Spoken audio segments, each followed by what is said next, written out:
Hey, pilots! Welcome to another exciting episode of War Robots Domination, a series of helpful gameplay tutorials designed to help highlight the tactics and strategies that I use to help tip the scales of my favorite game, War Robots. Each episode will feature a handful of battles along with helpful commentary that'll provide insight as to what I'm doing and why I'm doing it. I'm your host, Gotchure Beacons, and I've been playing this awesome game for a few years now, and I've learned a few tricks along the way that I'd love to share with y'all. You'll notice that although my hangar is fairly basic and at lower levels, I've been able to climb it up to Expert League. So I believe that you'll find my tactics will help you do more with less, which can be very helpful with today's economy in the game. I should also mention that this is my second account, so don't let my career profile stats fool you. This is actually my baby account, but it sends a great message to pilots who feel they need to chase the current meta in order to be competitive in battle, because you don't. Wise gameplay can usually overcome any fancy gimmick. A death button is a great example. It can still melt just about any build, and its heritage stems all the way back to nearly the beginning of the game. It's all about knowing when to use it and how to use it. So, without further ado, I invite you to sit back, relax, and enjoy today's episodes while I walk you through my gameplay tactics and share with you my mindset in battle. I hope you find it entertaining, helpful, and fun to watch. I think you will.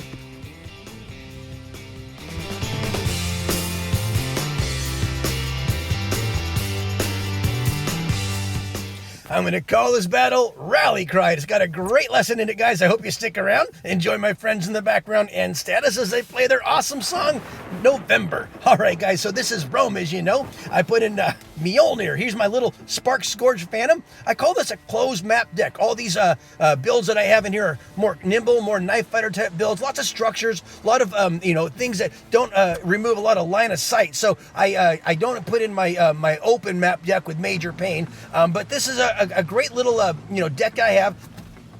The crazy thing about, War Robots, and this is what I love about it, is you never know who you're going in with, and you never know who you're going to face. Yeah, they have a matchmaking thing that's supposed to keep it balanced, but it doesn't mean that every player is going to have exactly the same level as you.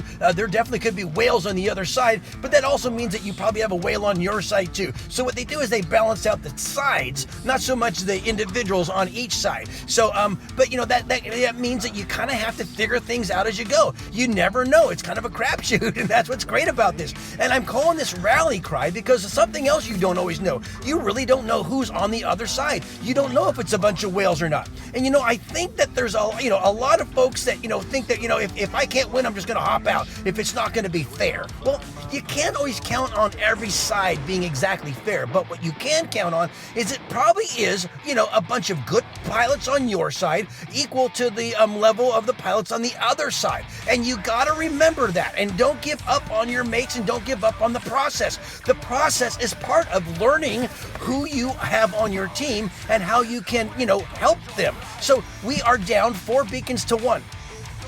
But I also know that I have a team on my side. So sometimes you gotta have this rally cry. And there's a point in a battle where, I call it the turning point, and it's when your team learns how to fight as a team.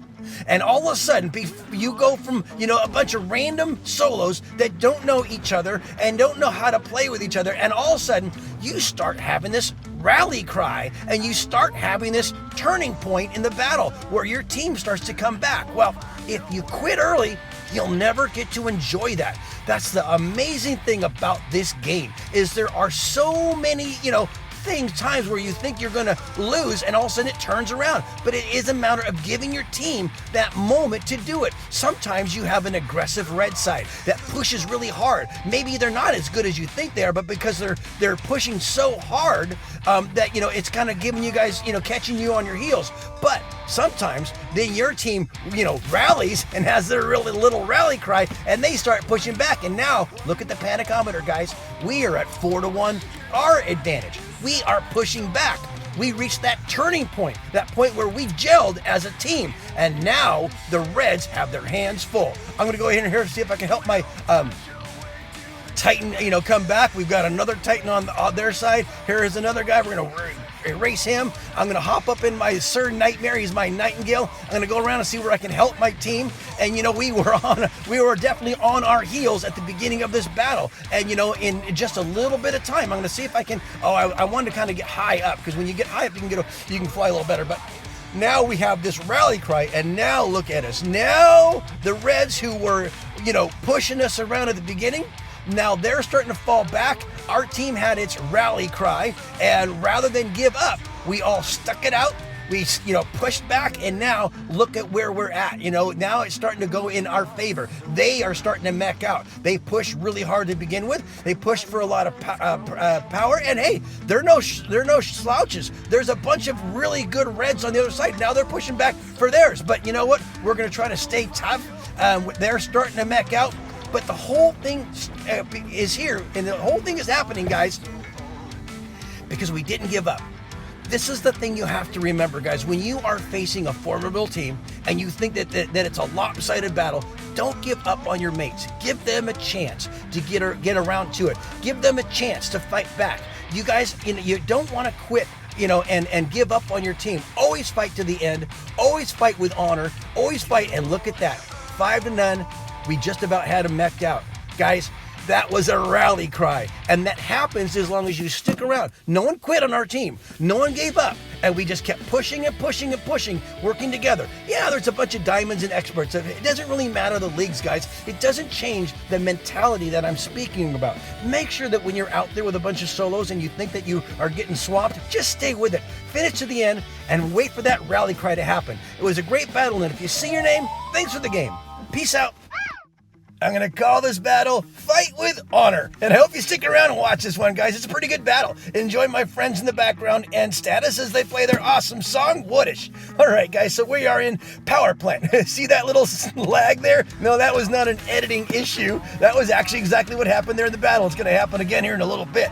But we are in Power Plant. I always open up with my closed map deck. This is Mjolnir. He's my Spark Scourge Phantom. And I love him. He's got a lot of great tricks. Watch, he can go down here, and then after capping it, then transport back up. So it's a great way of hopping down there to the seabed, grabbing that one, and then coming back. And then getting back to where you can monitor this one in the gap here. And every map has a different kind of a layout. And then now they've got the spawn points at least to be somewhat even. So you're either both going to be starting back up on the hill, or you're going to be starting back down below. And, it kind of helps it be a little more symmetrical on the balance at the beginning. But then it's just a matter of what each team decides to do to kind of get the lay of the land and fight. I call this Fight with Honor. And, I am all about kind of learning how to win, guys. I teach you how these are the keys to winning, how to run around and support the team and go after beacons and put beacons as your primary objective and all that sort of thing. A long time ago, the way to climb ranks and leagues and to finish top in your team is to just go after damage. But now they've changed it, and you got to fight with honor. Honor points are something that kind of look at every little aspect of the game and how you perform, not just in combat, but in capping beacons and mending your team and all that. Oh, here it is again.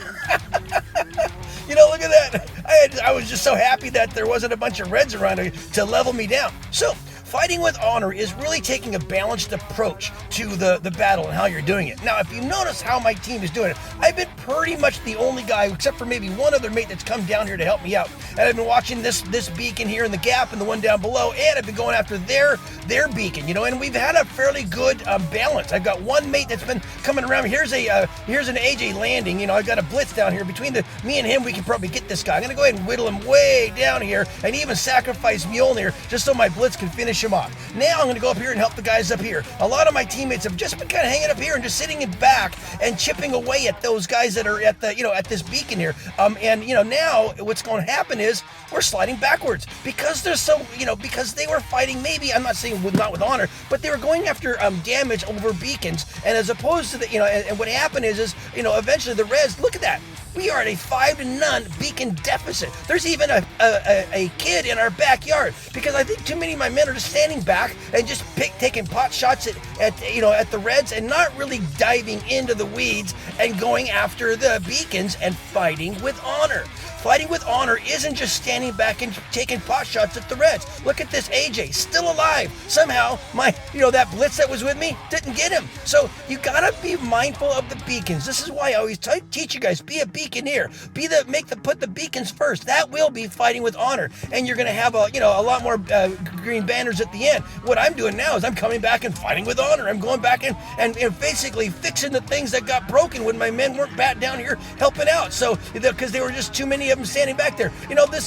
Obviously this Titan of mine came back over to the gap. I got to leave that area because this guy is trying to get this beacon. I'm more about the beacons. This is how I fight with honor, is really going after the beacons first and then combat second. Looks like my guy got that one, so I'm going to go in this direction, and we finally got it back. We started off really, really strong. We started slipping behind because some of my men were more focused on damage and not so much on beacons. It was starting to hurt us. Look at all the beacons I got there. And fighting with honor is going to put you at the top more often than not. I didn't get top damage, as you can see.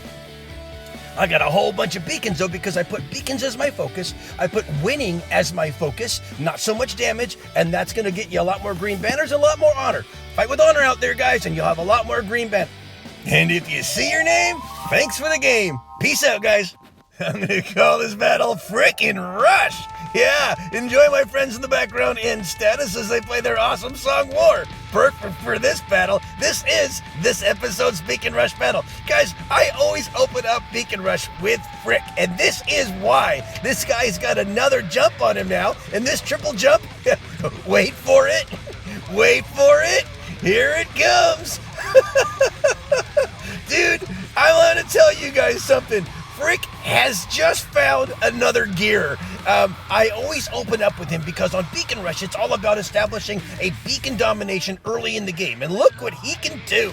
Man, that triple rush, that triple jump, pits him in and basically gets him to beacons that the Reds aren't ready for you to cap. No one's guarding him. Or he can come in here and really swoop on in and do a lot of damage. Now, unfortunately, there was too many Reds up here and they started spawning in. But I got their backyard beacon all done, and that's going to cause some fits down there. It's going to give us an instant advantage. And look at that. How do you like that for a little escape pod? I just got out of there and I landed at a whole nother beacon. Unfortunately, I didn't have enough shielding, and a bunch of Reds saw me do that, and here they come. But that does bring a lot of Reds out of position. Good job, Frick. Now I'm going to go in here into Sir Nightmare, which is always my backup, my second deployment. He's a great deployment because he can heal the mates that are around me as we're going for these beacons, and help kind of support that one. One of the things I don't always do really well is that I've done it before on Castle, and I'm getting ready to do it again, is my flight pattern. I have a tendency to take my eye off that timer there over to the right, that little arrow timer thing, and I just have a tendency to lose track of that, and whoopsie. Yeah, well, that's okay. We have a really nice 4-to-1 beacon advantage. And when you have that, and that's what you're trying to do at the beginning of Beacon Rush, that's really all that matters, is establishing that 4-capper, where their only beacon left is the one by their home base. And that allows you now to set up a very interesting thing. I call this fish in a barrel, guys, because once they only have one, they call it a spawn raid, but this is fish in a barrel. We're all just, filing in, encircling their camp, and as they come in, we're just shooting fish in a barrel. There's really no place for them to go. They really can't spread out now, and we're just kind of, tightening the noose, circling the wagons, whatever you want to call it, and shooting fish in the barrel, and it's a pretty easy win once that happens, guys, and that's why you want to get that 4-capper, leaving their home spawn area alone. Capping it earlier kind of brought them back there to address that, but that's how it works, guys, and it's a great one. And then, Frick, he's so fun because especially with that triple jump now, he can get pretty much from one end of the map to the other on a lot of these maps. Not on all of them, but on a lot of them, he has that advantage, and it's fun taking advantage of it. And great pilots on both sides for sure. If you see your name, thanks for the game. Peace out, guys.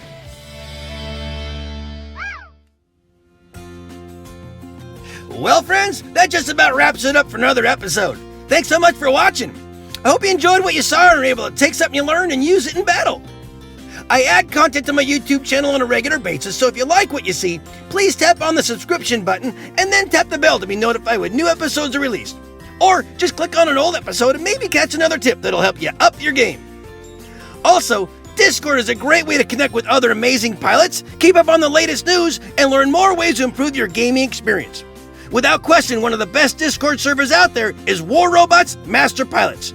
Managed by some of the best pilots in the game today, it features a robust list of informational, tutorial, and informative channels to cover anything and everything related to this awesome game. So definitely take a moment to click on the link in the description of this episode and check them out.